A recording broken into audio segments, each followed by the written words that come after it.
old house crouched at the edge of the village like a hunched, gnarled finger pointing accusingly at the sun. The villagers of Amada, Egypt had long ago stopped whispering about the old woman who lived there, the one who died under mysterious circumstances. 2 weeks since he left Cairo for this god-forsaken village where the locals still believed his grandmother was a sorceress, a practitioner of black magic who performed dark rituals in the house on the edge of town. It was an absurd notion, of course. His grandmother was an old, frail woman who spent most of her time tending her goats and making slippers from old tires. Or so he'd thought until now. But when Karim returned to his grandmother's home, the whispers started up again. Heart pounding,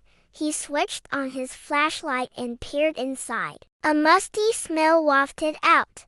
Mingling was the scent of something metallic and disturbingly sweet. Musty like old books, sweet like blood. The flashlight beam danced on the rough-hewn steps leading downward. Taking a deep breath, Karim descended into the darkness. It had been 2 weeks since he received the terse telegram informing him of his grandmother's death. His headlamp cut through the gloom, revealing a chamber about 10 feet square. Dust motes swirled in the single shaft of light, disturbed by the unseen presence watching him from the darkness. The whispers grew louder, more insistent, and the shadows in the corners of the room began to writhe and twist, taking on shapes of their own. In the flickering beam of his headlamp, he saw the dusty floorboards give way. Beneath him, he looked up into the swirling darkness and he knew whatever evil had possessed his grandmother was ready to claim him too.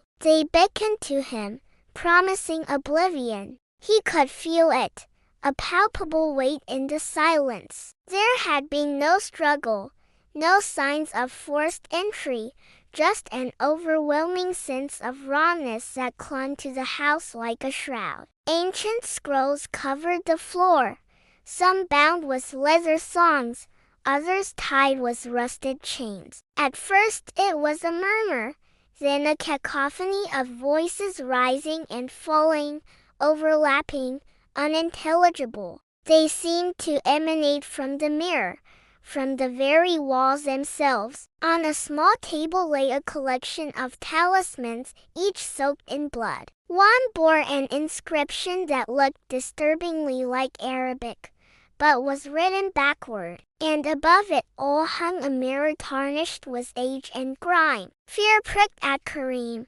but it was quickly eclipsed by determination. His only chance was to flee, to get as far away as possible and hope the darkness wouldn't follow. But as he turned to run, the air thickened, the room narrowed, and the walls seemed to press in, closing off his only escape. If there was anything sinister afoot, he would find it. Karim, your bloodline has served me well for generations. Now it is time to complete the ritual. His blood. The whisper swelled, urging, demanding. Then the voice cut off as abruptly as it had begun. The door creaked open easily, revealing a dusty interior. His grandmother had been trying to break the curse, to sever the bond that tethered their bloodline to this place, to this evil. But she'd failed,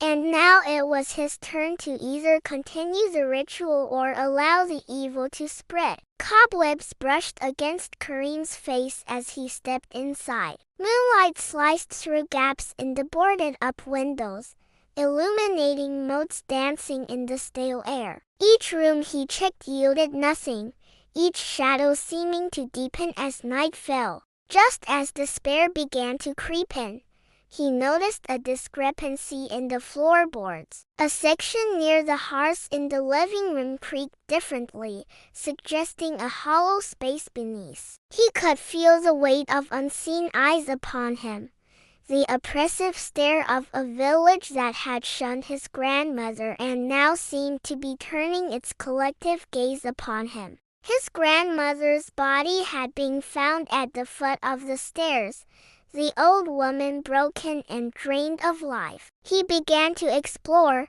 pushing aside tattered curtains, running his fingers over peeling wallpaper, half expecting to find occult symbols beneath. With trembling hands, he lifted the loose board, revealing a narrow passage. At the bottom of the stairs, the air grew heavy, oppressive. As his eyes adjusted to the gloom, he saw that the room was filled with strange and disturbing things. But the moment Karim stepped into the circle of light, the whispers started. Then one voice cut through the din, clear and strong, echoing his thoughts. Terror gripped Karim. His grandmother's death, the strange house, the village whispers, it all made sense now. He didn't know how to stop it, couldn't decipher the cryptic messages or understand the rituals. He stumbled back, trapped in a prison of his own fear. With a scream ripped from his throat, Karim fell to his knees,